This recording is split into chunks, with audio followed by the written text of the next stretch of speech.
May isang nag-comment sa inyo na gawin ko daw ang full face of makeup using Dior. Siyempre, hindi tayo magpapakabog. Namili pa talaga ako ng mga products para magawa lang to. So, I think simula ko muna to with the lip treatment. So, iba tong lip treatment na to kasi kulay white siyang ganyan. Pero nagiging clear din naman siya. Next naman is foundation. At alam naman na natin kung gaano ka-OA ang presyo nito. This is around 9,000 to 13,000 pesos. Lalo ko nung binili ko tong foundation na to, hindi ko alam yung presyo niya. Binayaran ko na siya lahat-lahat at pagtingin ko sa resibo, oh my God.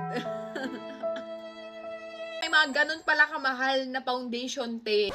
Hindi ako nakatulog nung gabi na yun. Bumili ako ng kanilang bagong blush. Binili ko lang to, te, kasi ang ganda ng packaging niya. Kamukha niya tong ganito, pero mas malaking version siya. Sobrang ganda niya, oh my God. This is in the shade Rosewood. I-apply ko lang siya ganyan sa aking cheek. I-blend ko na to gamit ang aking kamay. Wala akong bronzer from then. Tinry ko din mamili ng bronzer and wala akong mabili, te. So, diretso na agad tayo sa concealer. I think ito yung kauna-unahang product ko from them. Dito na rin nagsimula yung aking collection. And ngayon ko lang na-realize na wala pala akong powder from them. So, duduga lang muna ako ng very, very light. For my powder blush, meron tayong dalawang option dito. Ito yung kulay nilang dalawa. I think pagkahaluin ko na lang sila. I-apply ko muna ito mas lighter shade sa buong cheeks kong ganyan. And ito mas reddish na shade. Gagamitin ko lang siya dito sa mas bandang gitna. Bago ko ituloy yung aking base, I think mag-eyeshadow muna ako. And ito lang yung nag-iisang kulay na ginagamit ko dito. Purplish, burgundy-ish shade. Mahilig kasi ako sa parang dark feminine makeup look. And I think gagamitin ko lang itong very shimmering shade. Ganda ng mga shimmer nito kasi para lang siya basa. Like wala siyang mga glitters. Mukha lang talaga siyang glow. And then finally, kikare ko na lang muna yung lashes ko. For the mascara naman, namili pa ako ng bagong mascara, te, para lang magawa nga to. Pero tignan niyo, sobrang ganda niya.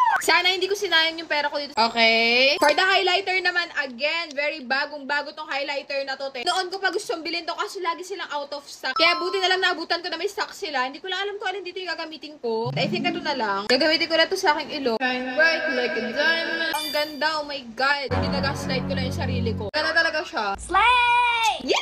For the lipstick naman, meron akong 4 na lip product dito. I think isimulan ko muna with this one. Gagamitin natin silang lahat. Try ko lang siya sa outer part ng labi ko kasi wala akong lip liner, te. And gagamitin ko lang siya itong aking pinaka-favorite na lipstick. Nudish yung atake nito. And lastly, gagamitin ko itong parang lip oil nila. Apply natin siya pa ganyan. I think wala sila sa ating spray, so I guess this is the final look. Mukhang maganda naman ang itsura niya. Let me know what other makeup brand should I do next.